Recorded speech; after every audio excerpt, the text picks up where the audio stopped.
लखनऊ की ये police line है और यहाँ अफरा तफरी का माहौल है।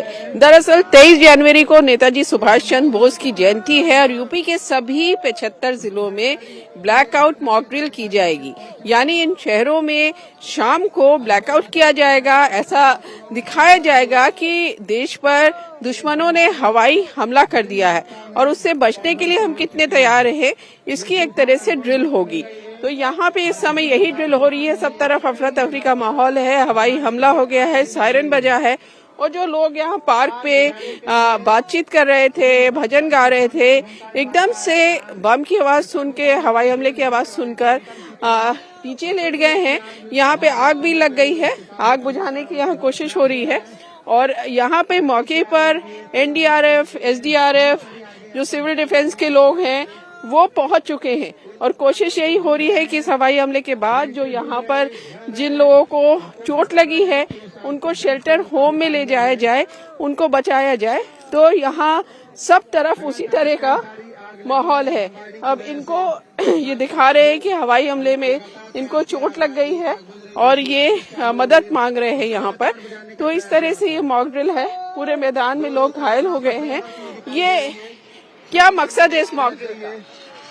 लोगों को जागरूक करना है हम लोगों को कि अगर किसी भी तरीके की विपरीत परिस्थितियां आती हैं तो हमारा जन सामान्य किस तरीके से उस पर काबू करे और जो भी धन हानि हो रही है उसको कम कर सके। तो यहाँ पे कुछ आग लग गई है, उसको बुझाया जा रहा है। जी हाँ, ये वो मेथड्स बताए जा रहे हैं जो इजीली अवेलेबल मटेरियल हमारे पास होता है। जैसे आजकल एक्सटिंग्विशर्स जो होते हैं वो लगभग हर जगह, हर बिल्डिंग्स में मिल जाते हैं। तो अगर छोटी मोटी आग लगी हुई है, अगर हम उनको उसी समय काबू कर लें तो हम शायद बहुत जल्दी ही उस आग को बुझा लें, वो बड़ी आग नहीं बनने पाएगी। तो इस तरह से यहाँ पे आग बुझाने की कोशिश हो रही है। जो आग लग गई है, अब यहाँ मैदान में जो लोग घायल पड़े हैं उनको बचाने के लिए ये लोग आ रहे हैं, कंबल लिए हुए हैं हाथों में। उनको जो ले जाएंगे, अगर स्ट्रेचर नहीं है तो उसमें कंबल में इन लोगों को उठा के ले जाया जाएगा। अब ये कोशिश कर रहे हैं इनकी मदद करने की। इसी तरह से पूरे मैदान में आप देखेंगे कि जो दिखाया गया है इस मॉक ड्रिल में कि लोग घायल हुए हैं, उनको बचाने की कोशिश की जा रही है। किसी के हाथ में चोट लगी है, किसी के सर में लगी है बम से, तो उनको बचाने की यहाँ कोशिश की जा रही है। अब ये देखिए घायल हो गए हैं, इनको उठाया, ये बचाओ बचाओ की आवाज आ रही है। यहाँ पे बचाने के लिए गुहार लगा रहे हैं। इस तरह से स्ट्रेचर भी बनाया गया है टेम्परेरी, उसमें इनको ले जाया जा रहा है। तो सब तरफ जहाँ तक आपकी नजर जाएगी, कुछ महिलाएं भी आ गई हैं जो घायल है, उनको ले जा रहे हैं। जो यहाँ पे अस्पताल बनाया गया है टेम्परेरी, वहां तक ले जाएंगे और इनका ट्रीटमेंट कराया जाएगा। ये जो पूरी मॉक ड्रिल है, इससे कितनी मदद आपको लगता है कि कितनी जरूरी है? ये बहुत जरूरी है कि जो फोर्स है और जो पैरा है, ये सब at the time of the war involve हो जाते हैं। तो हम पब्लिक को ये सिखाते हैं कि you don't have any kind of support, उसमें आप अपने लिमिटेशन में क्या कर सकते हैं। ये वार्डन्स पब्लिक से हैं, तो ये पब्लिक में बेयर हैंड क्या कर सकते हैं वो मदद ये दिखाते हैं और इसी से पब्लिक भी सीखती है कि वो क्या कर सकती है। जैसे यहाँ पे हम देख रहे हैं कि हवाई हमला हुआ और यहाँ पे जो पार्क था, अच्छा आपका फोन, तो यहाँ पे जो पार्क था उसमें जो लोग घायल हुए हैं उनको बचाने की कोशिश इस तरह से की जा रही है। स्ट्रेचर, एक कंबल को स्ट्रेचर बना दिया गया है। यहाँ पे क्या हो रहा है सर? यहाँ पे आपने देखा कि जब हमले का थ्रेट होता है तो सायरन बजता है धीमी तेज आवाज में, 2 मिनट सायरन बजता है। उसी दौरान बम्बार होने लगी। बम्बारमेंट के अंदर हम सिखाते हैं कि पब्लिक को कैसे शेल्टर लेना, जिसमें आपने देखा कि हमारे वार्डन अपना चश्मा उतार के जेब में रखते हैं। ये सेट एक्सरसाइज है। दांत के बीच में आप फिर कान को बंद करके लेट जाते हैं सर के बल। क्यों? ये वनरेबल है, ये फट सकता है। यहाँ पर थोड़ा मजबूत है। दांत में क्यों दबाते हैं? ताकि जबान न कटे। चश्मा क्यों निकालते हैं? क्योंकि स्प्लिंटर जो फटते हैं वो चश्मे से आंख को खराब कर देंगे। आंख बंद इसीलिए करते, कान को बंद करते ताकि विस्फोट की आवाज ना हो। तो ये एक सेट एक्सरसाइज है, ये पब्लिक को सीखना चाहिए।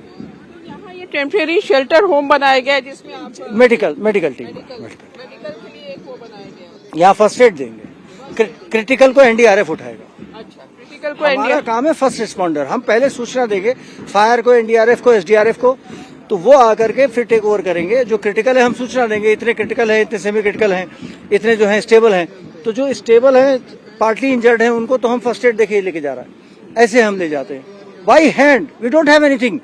हमारे पास एक चादर है, चादर से हम स्ट्रेचर कैसे बनाएंगे ये हमें सिखाना है।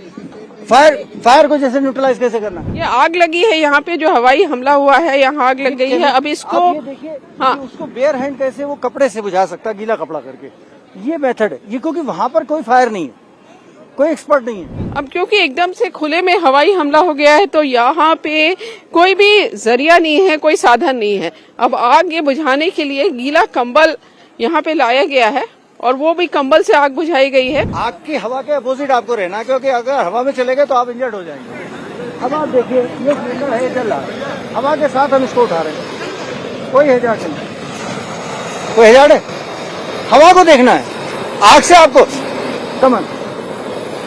अब ये गीला कंबल डाल के बुझाएंगे। ऑक्सीजन कट कर दिया आपने। आग का सोर्स क्या है? ऑक्सीजन। ये देखिए बुझ गई। तो इस तरह से इमरजेंसी में जहाँ आपके पास कोई भी साधन नहीं है, वहाँ हम कुछ भी नहीं है, वहाँ पे आप कैसे उससे निपटेंगे? ये देखिए फिकर, ये बच्चा फंस गया, ये दिखाया जा रहा है कि एक बिल्डिंग में ऊपर बच्चा फंस गया, उसको किस तरह से निकाला जा रहा है, नीचे जाल। बच्चा बाहर आ गया। अब जो लोग ज्यादा बुरी तरह से घायल हो गए, एनडीआरएफ एसडीआरएफ की टीम आ गई है और आप लोग पहले से यहाँ मौजूद थे। आप लोग किस तरह से, जैसे ऐसी इमरजेंसी हुई तो कैसे बचाएंगे? हम लोग अपने वार्डन्स को ट्रेंड कर रहे हैं कि कोई भी आपातकालीन स्थिति में आप क्या कर पाएंगे। और मैं एक्चुअली फर्स्ट एड टीम को लीड कर रही हूँ, तो जो भी कैजुअलिटी होंगी उनका, जैसे मान लीजिए फ्रैक्चर है या किसी को सीपीआर की आवश्यकता है, तो उसको किस तरीके से आप लोग डील करेंगे, ये छोटी मोटी चीजों पर फर्स्ट एडर के रूप में कैसे काम करेंगे, ये सिखा रहे हैं। तो यहाँ पे सब तरफ आप देखेंगे अफरा तफरी है और ये बताने की कोशिश है कि अगर कुछ इस तरह की इमरजेंसी आ जाती है तो उससे कैसे निपटा जा सकता है। अब यहाँ एनडीआरएफ भी मौके पर है और एनडीआरएफ है, एसडीआरएफ की टीम है। ये पूछना चाह रहे हैं कि जैसे आप लोग इसमें किस तरह से मदद आ रहे हैं, मॉकड्रिल हो रही है, कैसे आप मदद कर रहे हैं? जी मैम, मैं जैसा कि आपको जानकारी है कि यहाँ पर बम्बार्डमेंट हो गया है और यहाँ पर पूरी आम जनता त्रस्त हो रखी है। यहाँ पर बिल्डिंग कोलैप्स हो रखी है और सीबीआरएन इमरजेंसी हो रखी है।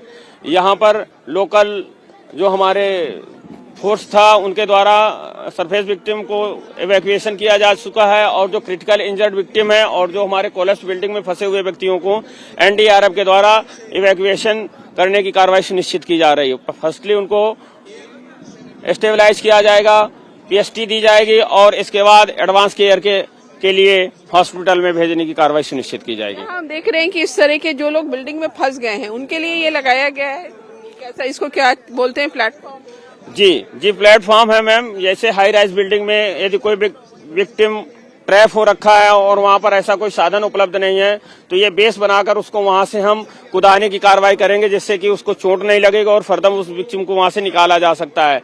आग का केस हो सकता है और इस प्रकार की कोई इमरजेंसी हो सकती है, जैसे कि सीबीआरएन के केसेस में तो हमारे जवान जाएंगे वहां पर रोप रेस्क्यू। यदि हाई राइज ज्यादा बिल्डिंग नहीं है तो हमको कुदाने के साथ साथ उसको कुदा करके निकालेंगे और यदि हाई राइज बिल्डिंग है तो रोप रेस्क्यू के माध्यम से उसको इवैक्यूएशन की कार्रवाई सुनिश्चित करेंगे। साथ ही आपको दिखा रहे हैं कि यहाँ पर बिल्डिंग कोलैप्स हो रखी है, जहाँ पर सीन को सिक्योर करके बिल्डिंग को काट करके वहाँ पर फंसे हुए व्यक्तियों को निकालने की कार्रवाई। ये आप कटर मशीन लाए हैं, ये बिल्डिंग में अंदर लोग फंसे हैं उनको निकाल? जी, इसको जितनी भी हमारी कंक्रीट हो या हमारी ईंट की बिल्डिंग है उसकी दीवार को काटने के लिए इस उपकरण का प्रयोग किया जाता है। तो इस तरह से ये पूरी तैयारी है। ये जैसे ये जो मॉक ड्रिल है इसको कितना जरूरी है आप मानते हैं? देखिए, मॉक ड्रिल सिर्फ इसलिए होता है कि आने वाले समय में अगर कोई हादसा हो तो उससे पहले की हमारी तैयारी कैसी है, ये मॉक ड्रिल से ही मालूम चलता है। अगर हम मॉक ड्रिल अच्छे से करेंगे तो लोगों को भी जागरूक करेंगे, हम भी उसमें एक्सपर्ट होंगे। तो आज आप ये जो देख रहे हैं यहाँ पर सिविल डिफेंस के वॉलंटियर के द्वारा ये मॉक ड्रिल जो 23 तारीख को होनी है उसी का यहाँ पर अभ्यास किया रहा है और साथ में एनडीआरएफ एसडीआरएफ के साथ जो है आपसी तालमेल अच्छा बना रहे।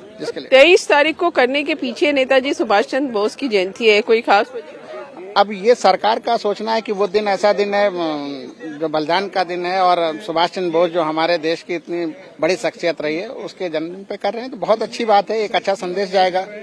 ठीक है, जो बोले। आप कुछ बताएंगे इस मॉक ड्रिल के बारे में? देखिए, मॉक ड्रिल जो है हर बार हर साल जो है हम लोग करते हैं। अभी ऑपरेशन सिंदूर के समय भी आपने देखा होगा कि ऑपरेशन किया गया था, और सिविल डिफेंस जो हमारी लोकल लेवल पर काम करती है उसको जो है रिएक्टिव और उसको जो है तैयार रहने की जो प्रयास है वो जो है सरकार के द्वारा बार बार किया जाता है, ताकि जो है हम लोग तैयार रहें किसी भी परिस्थिति में जो है निपटने के लिए।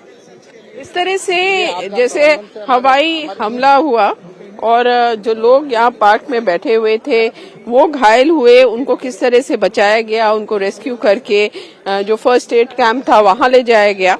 अब ये गाड़ी थी, ये हवाई हमले में फंस गई, इसके सब दरवाजे जैम हो गए, उसमें से अंदर से किस तरह से लोगों को निकाला गया। यहाँ एक बिल्डिंग कोलैप्स हो गई, एनडीआरएफ एसडीआरएफ की टीम यहाँ पे आई और बिल्डिंग को कटर मशीन से काटकर लोगों को निकालने की यहाँ पे कोशिश हो रही है। कुछ लोग ऊंची बिल्डिंग में फंस गए थे, उनको जाल की मदद से छुड़ाया गया, वहां से कूदाया गया और उनको बचाया गया। इसी तरह से ये प्लेटफॉर्म है, एनडीआरएफ की टीम इसमें लगी थी और जो लोग हाई राइज बिल्डिंग में फंसे हुए थे उनको इसमें बचाया गया। आग जो लगी थी उसको बुझाया गया। यानी अगर कोई इस तरह की हवाई हमला होता है, देश के ऊपर किसी तरह का संकट आता है, तो ये बताने की ये कोशिश है कि हर तरह से हम तैयार हैं। प्रबंधन के भी लोग हैं, तो ऐसे मौके पे आप लोग क्या क्या करते हैं? देखिए मैडम, शासन और राहत आयुक्त महोदय के निर्देशों के क्रम में ये जो मॉक ड्रिल ऑर्गेनाइज की गई है, इसमें 13 तारीख को जिलाधिकारी महोदय के द्वारा निर्देश दिए गए। सभी जो हमारी नोडल एजेंसीज हैं उनकी रोल एंड रिस्पॉन्सिबिलिटी निर्धारित की गई है, ताकि भविष्य में कभी भी कोई ऐसी घटना होती है तो उसमें सिविल डिफेंस के साथ साथ अन्य एजेंसीज की जो रोल एंड रिस्पॉन्सिबिलिटी है उसको हम लोग अच्छे से निभा पाएं और जितनी कम हानि हो या जनहानि हो उसको हम लोग कर पाएं। इसलिए ये 2 दिन जो है आज और कल हमारी ये प्रैक्टिस के रूप में सभी एजेंसीज अपना अपना रिहर्सल कर रही हैं। जो कमियां हैं उनको हम लोग दूर करेंगे और बेहतर प्रबंधन के पर्पज से ही शासन के निर्देशों के क्रम में हम लोग काम कर रहे हैं।